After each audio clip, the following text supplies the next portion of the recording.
You don't have to walk this path alone. I'm here, I'll take you through the hill you climb all on your own. It's steep and long. In the darkness of your world, I'll meet you on your knees and make all things new. And as Jesus takes my hand, he whispers, I got this. I got this, my baby girl, I got this.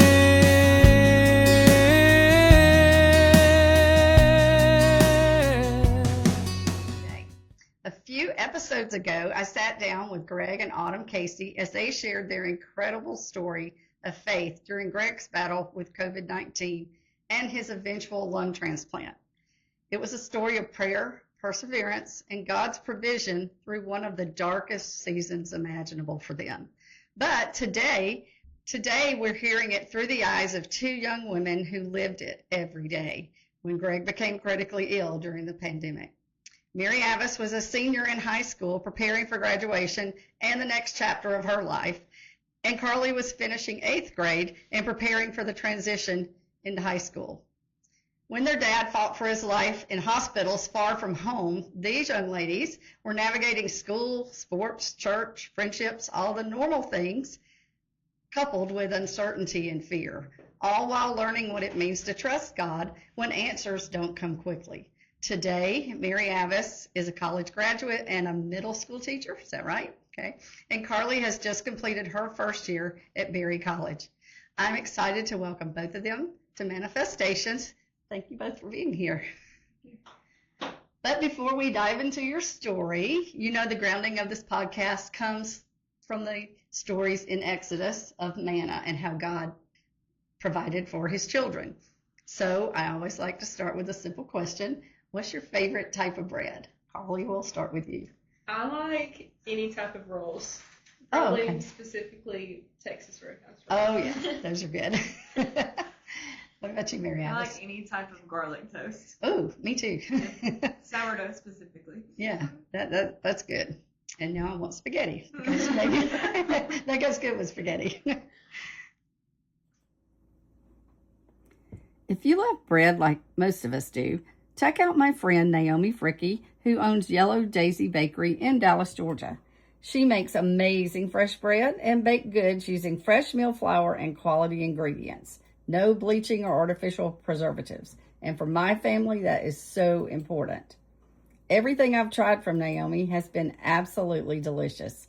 And you know, it's easy to find Yellow Daisy Bakery on Facebook for her weekly menus and pricing. Be sure and check her page every week because she often adds new items. We'll drop her Facebook link in the show notes below and a QR code here. If you mention Manna-Festations, this podcast, you'll receive 15% off of your first order. Now, back to our podcast. So let's start by thinking about the past where we picked up with Autumn and Greg. I'd love for listeners to get to know you both a little better, though, before we talk about that difficult season. So let's talk about your family growing up a little bit. What was your relationship with your dad like while you were younger, growing up? Maybe activities you were involved in, church life.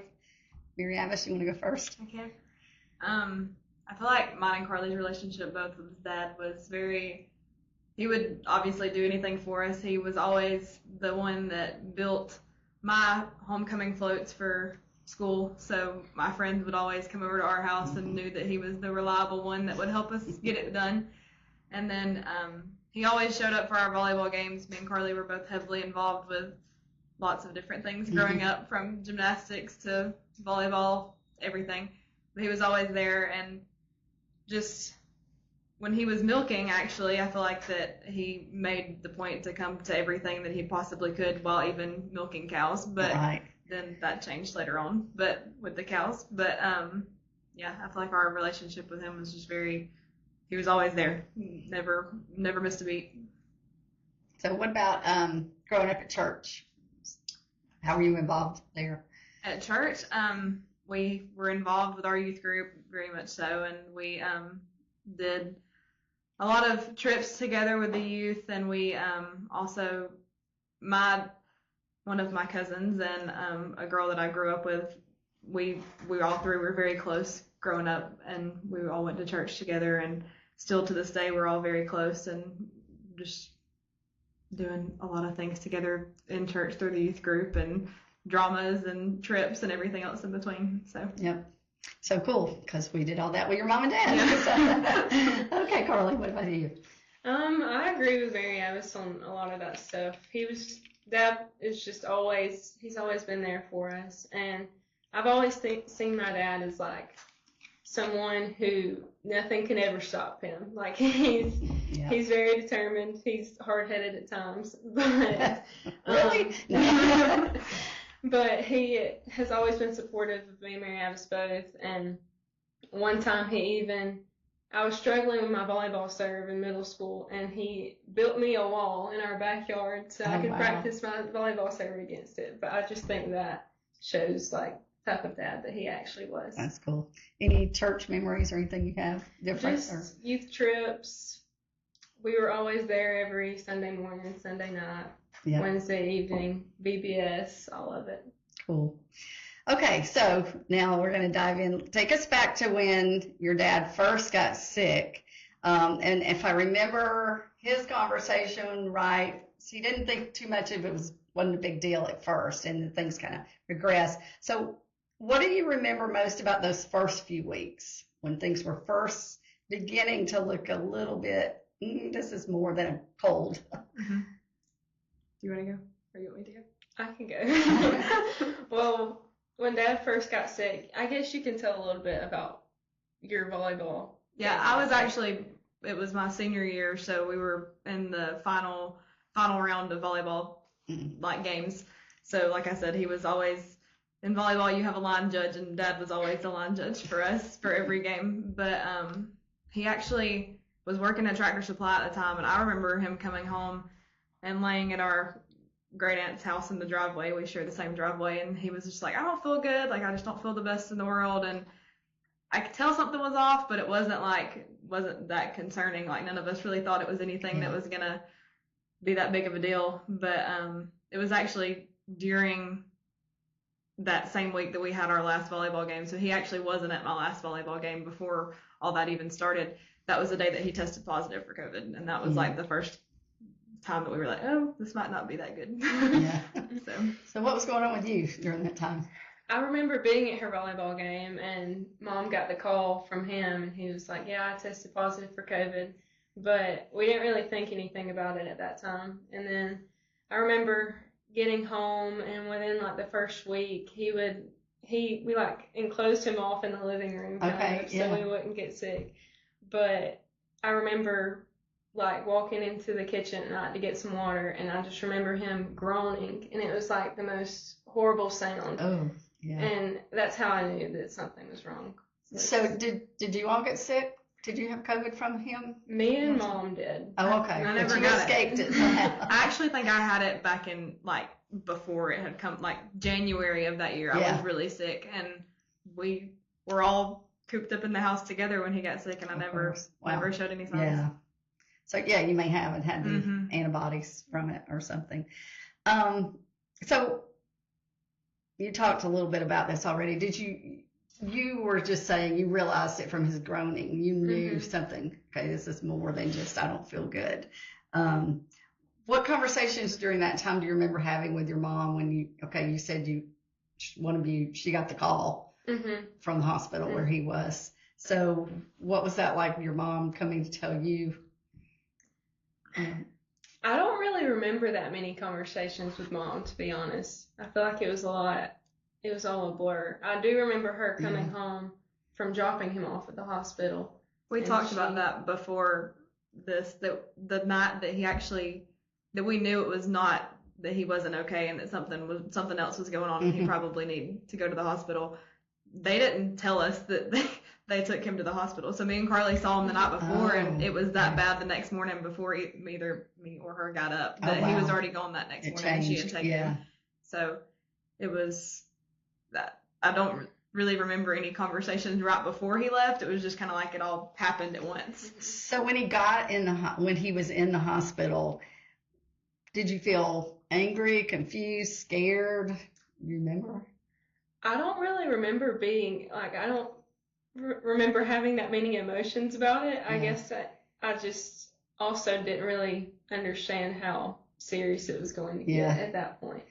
It was kind of early in the COVID whole pandemic era too, so you didn't really know the good, the bad, the ugly. I think everybody was just still trying to find their way through it. I know. So how did your daily life change now? He's in the hospital week after week after week. What's your daily life like now during that time?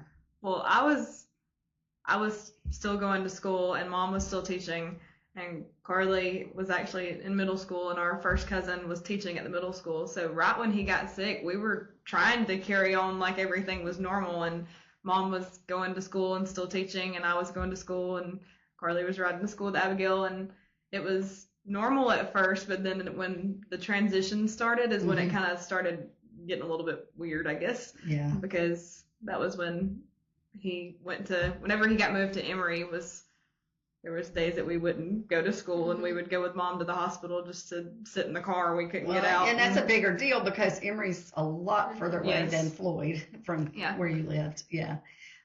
So you talked earlier about that your dad was always at whatever sport event you were doing. Okay, all of a sudden he's not able to be there. What was that like? Did that feel different when you're out there on the court playing, or? Yes, he's always the one screaming. You can hear his voice above anything. He would be the one screaming at everybody to get with it, and not having that was just a little bit weird. What about support from your friends and all at school? And I know you have a lot of family that live nearby, so they were involved with you. But did you keep your emotions close to here, or were you able to share it and get some of it out? And I think it was a odd memory, but a good memory too at the same time. It was the day that he actually went on the ventilator. So I think he would have been at Floyd, but it was me and Carly, and then my best friend from high school, Ariel. Carly was always with me and Ariel. Like, it was not, Carly was just always with us. Yeah. And Mama called me and told me that he was going on the vent, and I just remember we were sitting in the car, and we all three just started crying. And then the next thing that I know, we were going back to our house, and Ariel had called all of my high school friends. So there was like a group of 5 of us, and they just all came to the house, and we all sat on the couch, and it was us and Carly, and Ariel was trying to get one of Carly's friends over there, but again, they were in 8th grade, so it was different. But just they were always very supportive and were there for us for everything. They would bring us dinner, and that helps so much. Yeah. Physically, it helps, yes, because you don't have to worry about that, fixing dinner, fixing lunch. But I think it also helps emotionally because you just feel kind of like held up. Yeah. Then, had you known anybody on the vent before that happened to your dad? I don't think so. No. Yeah. Well, and, I don't know if you know this or not, but then I went through that with Dennis, different circumstances. It wasn't from COVID, but it's scary because I didn't either. That was something that I always heard about from somebody else, or I saw it on ER or something, on TV, but it didn't happen to us. So that's a whole different feeling. Yeah. And people have to learn how to deal with that. And having a support group, that community around you, really helps. And if you are that support person to somebody else, please dig in with them because they need it too. And I think I've become much more sensitive to that, to try to meet some needs of people where I probably wouldn't have, other than say, I'll pray for you. And I would, but there's sometimes you need to put hands and feet with that. I'll pray for you. So, were there moments when you felt God's peace despite everything else that's going around is so uncertain? You don't know what's going on, but yet I know God's got this. Can you talk about that a minute? Or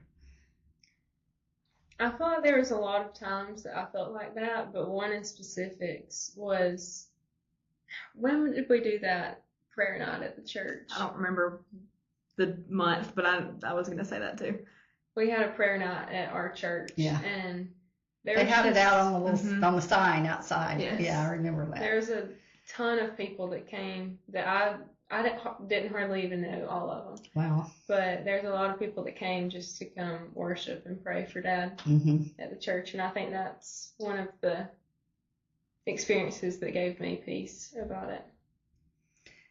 And there's, I know there's times still in our life, and certainly when you were going through this, where you go, there's nothing I can do. I can't fix this. I don't even know where to go for any other help than what he's getting. How do you learn to trust God through times like that? I know for me, I went through all the emotions. I feel like I was angry, I was sad. There was times that I was happy. It was all of the above. But just learning to lean on Him and lean on the people around me was one of the biggest things for me. There was one song that reminds me of that time. It's called "Even If" by Mercy Me, Mm-hmm. and it talks about how even if God decides not to move a mountain in a specific situation, I'm still going to put my hope and trust in Him. Mm-hmm. And I think I listen to that over and over Yeah. again, trying to remind myself about that. Yeah. I know your mom was talking about how she would load songs like on a thumb drive or something and send it to the hospital. So, because I think you can hear music even like when you're in a coma or something.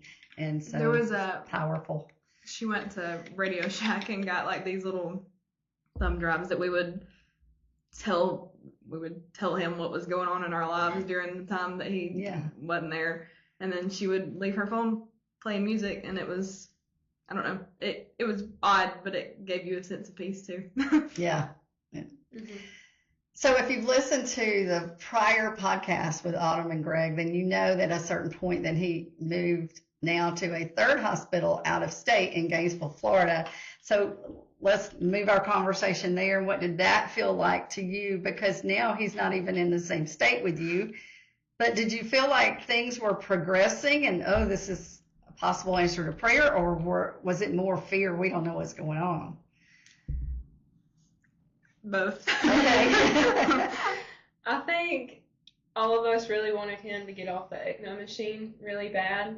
So I think at first it felt like foreign to us, and we were like, we really just want to get off ECMO, not have to go through this whole lung transplant thing. Yeah. So at first it was hard to get over that, but once the doctors told Mom that this was the best option for Dad, I think that's when we started getting peace about the situation. Yeah. Because we both knew that it was an option, but we knew that they wanted to stay as close as they could, and I mean that's what we all wanted. But then when they said that the doctor looked at them and said no, I would go to Gainesville, then that was like, okay, that's where you need to go. Well, and your dad said that was a turning point for him too, because he didn't want to leave either. So I'm so glad he did. And I'm so glad he did. So did you go to Gainesville? Were you able to go there and visit at all, or okay? Yeah, we mainly stayed with our cousin Abigail and her husband. We pretty much stayed with them the majority of the time, trying to finish out school and do all the things. Her 8th grade year and my senior year, but then on the weekends we would either go with our grandmother, or there was a few times that we went with our cousins, just different people we would drive down to Gainesville with. Yeah. And I know your mom would drive back to Cedartown time because you had things going on your senior year and you had things you were finishing up. So, I mean, it was basically, they don't call it a senior year, but it was basically your senior year of middle school too. So, and there's a lot of pomp and circumstance about that too in most middle schools. So, yeah, that was quite a challenge when I would talk to your mom. She's like, yeah, I'm driving back right now. It's like, wow, that's a 5.5, 6 hour drive. That's a long way, especially. Not that she was upset, but she was always concerned. Oh, yeah. And to have that on your mind while you're driving down the highway, that's... She had her kids in one place and her husband in another, trying to balance it all. Yeah. So do you remember, I'm sure you do, the first time you saw your dad after the transplant and you realized he was going to make it? So what does that feel like? I don't know if there was ever a time that I saw him after the lung transplant and realized that he was going to make it. I think we were talking about this. I think when he got put on the transplant list is when it was kind of just a piece. Like we were like, okay, it's gonna be fine now. But it wasn't even a thought. So that happened like before the transplant even. Well, that's good. I don't think either one of us ever really had a question. Like after we knew it was going to have to be the transplant, none of us, or at least me and Carly, didn't feel like there was going to be complications during the surgery or anything like that. For some reason, it was just a piece. Like it wasn't. I think that's God. Yes, very I'm much. sure you needed that feeling of probably could just like a sigh of like, okay, I can breathe now. So yeah. All right. So MaryAvis, how do you feel like now on this side of it that experience shaped who you are and even the teacher you've become today? I feel like I didn't really think about it until you gave me the question about the teacher, Yeah. about how it shaped me today. But like with me still being in school when all this happened, I look back on it now and think about all the teachers that I had that were constantly concerned about not only me, but Mom, Carly, everybody in between. And I feel like that now, being that teacher, like, I was going through so much my senior year, and they were so gracious to me, and like they knew my circumstances, and like now I feel like that's shaped me a lot, because I want to know these kids' circumstances, and I want to be able to be there for them and be that person for them, that if they need to talk to somebody, then I can talk to them or get them help and take them somewhere else to let them talk to a counselor or anything like that. It's just it's done a lot in my life, because I feel like that it allowed me to show a little bit more grace to those around me. And you don't want to have walked that road, but since you No. did, you have that empathy now that you Yes. might not have had before, Yeah. even though you always with care. Yeah. It's a whole different level. Like, and I feel the same way with some things that I've gone through, that it was something you can't understand until you walk through that. What about you? And just now entered college. Mm-hmm. So if you hadn't gone through this, would you be the same person that you are now? Or Well, when I think of that question, I think of like my career and everything. And I knew I've always wanted to go into healthcare ever since probably middle school. I always did the healthcare classes and everything in middle school. Mhm. But once I got to college, that's when I really decided for sure that I wanted to be a physician assistant. But when I look back at all of the stuff that happened to Dad, I think that really solidified my decision on healthcare and physician assistant, because he just had so many people on his healthcare team working for him, advocating for him. They were so selfless to take care of him, and I just wanted to be that person for other people. Yeah, so that just kind of cleared the direction Yes. for you. Yes. And, so many people, and me too, I'll raise my hand. When I first started college, I thought I was on, one track, and then I think it changed 3 different times 2 or 3 before I finished. But the Lord always puts you where you need to be eventually, as long as you follow Him. So, so what do you teach? I know you're middle school, but what do you I teach? teach 7th grade gifted language arts. Oh, okay, Yes. cool. And then you said physician's assistant. Yes. So, all right, cool. And is yours a 4-year degree, or will you have to get your master's? Or? I have to get my undergrad in biology, and Oh, okay. then I'll go get my master's degree for Yeah. physician assistant. I know our granddaughter Savannah, that also goes to Berry, is doing exercise science, Yeah. and she's like, I don't know why I'm doing that, other than the Lord told me to, because I'm horrible at science. So she's struggling a little bit, but she's prayed about it, and that's what she feels like she is supposed to do. So y'all will make it through. Mhm. And congratulations on you making it all the way through Thank you. during some very hard times. Okay, so we're going to go through just some quick 1, 2, 3, 4, 5. I don't usually just do rapid fire questions, but we're going to try this and see. So if you could go back to your younger self now during the hardest part of the journey, wherever you were struggling the most during your dad's journey, what would you say to yourself to help?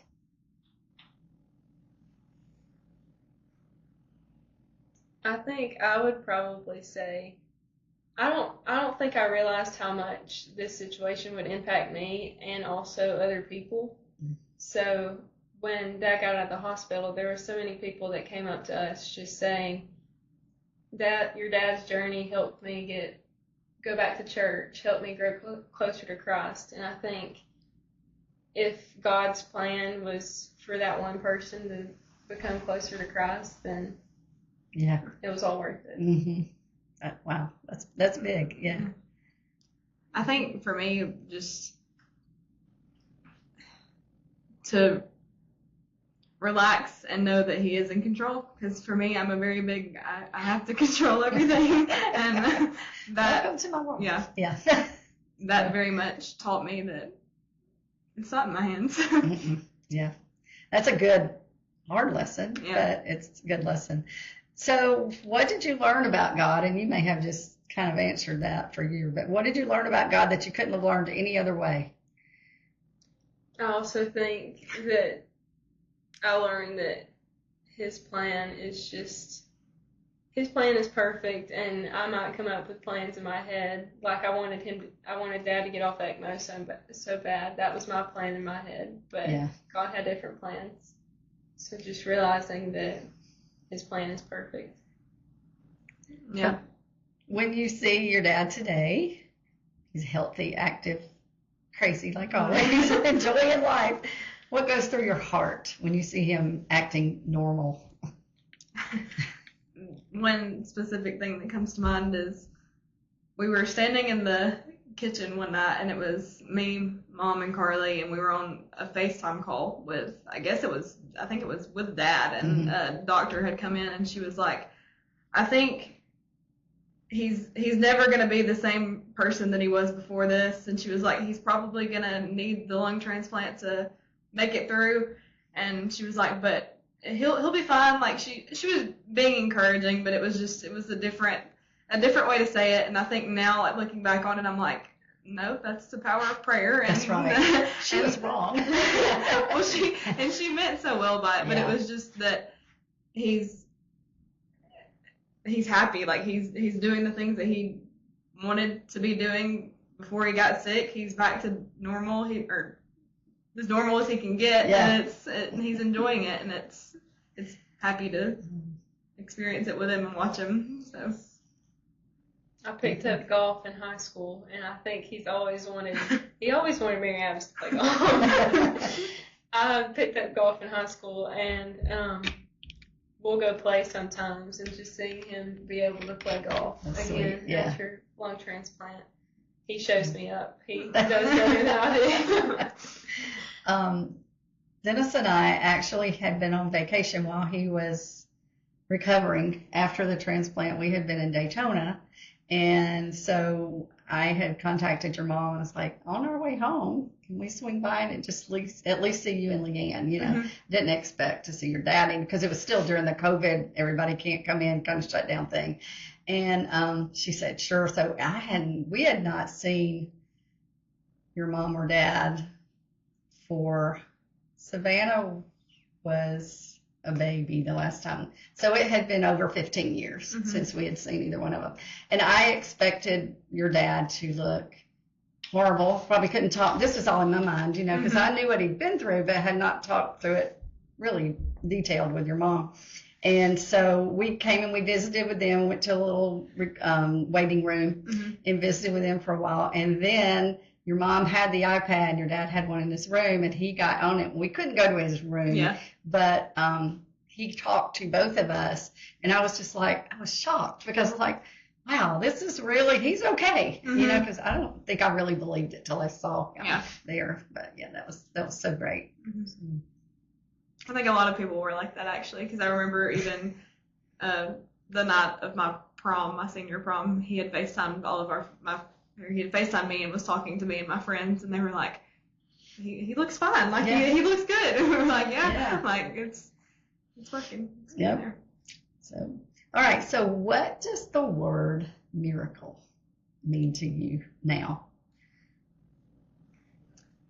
We both talked about this too. That I feel like before the transplant, before he got sick, everything we had seen miracles because our little cousin was one as well, and she had cancer, and to us it just felt like that a miracle had to be something huge and miraculous and crazy, that it just obviously had to be God. But me and Carly were talking about that it felt like now to us the word miracle means like every day was a miracle with Dad. Like it was just even the mundane small things just felt like a miracle. Because he was living through something horrendous. So that's a very good point, that you don't have to wait till the very end to say this is a miracle. And all we're saying by that is recognizing, again, that God's in charge. We're not. I know one of the podcasts that I follow was Sadie Robertson Huff. Her little girl had choked and completely quit breathing for a while. And she made the remark here that, yeah, everybody wants a miracle, and it's great when you get one, but you don't think about you have to go through something horrible before you ever pray for that miracle. Yeah. So it's a lot of things we don't think about with that, but God works beauty out of everything. So one of the most beautiful parts of your family story, I think, is that God wasn't only working in your dad's life, he was also working in your lives. And we talked about how that may have changed who you are today. Of course, it is going to leave an imprint and with what you've gone through. So while he was learning to trust God for every breath, you were learning to trust him for every day, which goes right back to our story of manna, because it was an everyday provision, not just a here you go and I'm done kind of thing, but God's with us all the time. Sometimes he has enough grace and enough strength, or gives us enough grace and strength and hope for today, but then he always provides for tomorrow too, because he's always with us. So for every person that might be listening, maybe especially a young person, facing a family illness, just maybe an uncertainty, those can be scary too, hardship, what encouragement would you give them as we wind down this podcast? Do you want to go first? You can. I think I would just go back to that song, Even If by Mercy Me. Just even if God decides not to move a mountain in that situation, just keep putting your hope and trust in him and know that he has a perfect will and a perfect plan for whatever's going on in your life. MaryAvis? I think that when you put him first, everything else falls into place, and he puts the people around you for a reason, and he puts you in the situations for a reason. And I feel like that if you lean on him and lean on those around you, then his plan will prevail, whatever the plan may be. And it might not be what you thought it was going to be, but he's always got a way, and it's going to be his way. Yeah, so true. There's another song, and I'm sitting here trying to think of the title. It's not a new song, but it's talking about, it says hold on to Jesus because he's holding on to you. And that's really, it's a two-way thing. You hold on to him, he's always got us. So, all right, well, so I'm going to pray right quick and kind of get ready to close this out, and then I'll come back and finish up. Lord, for anyone listening today, we just thank you for whoever's here in the audience or here in the room with us. Pray for healing, pray for hope, pray for someone they love. Lord, just remind them that you hear every prayer, and strengthen them in their faith when the waiting feels long. Help them to trust that you're working even when we cannot see it. We love you, Jesus, and we trust you today. So this is Manna-Festations. I'm Penny Cook, trusting God for today. If you've enjoyed this episode, please follow us, subscribe, rate, and review on whatever your favorite podcast app is. It really does help us just get the message out to others. And we will see you next Monday. You don't have to walk this path alone. I'm here, I'll take you through the hill you climb. All on your own is steep and long. In the darkness of your world, I'll meet you on your knees and make all things new. And as Jesus takes my hand, he whispers, I got this, my baby girl, I got this.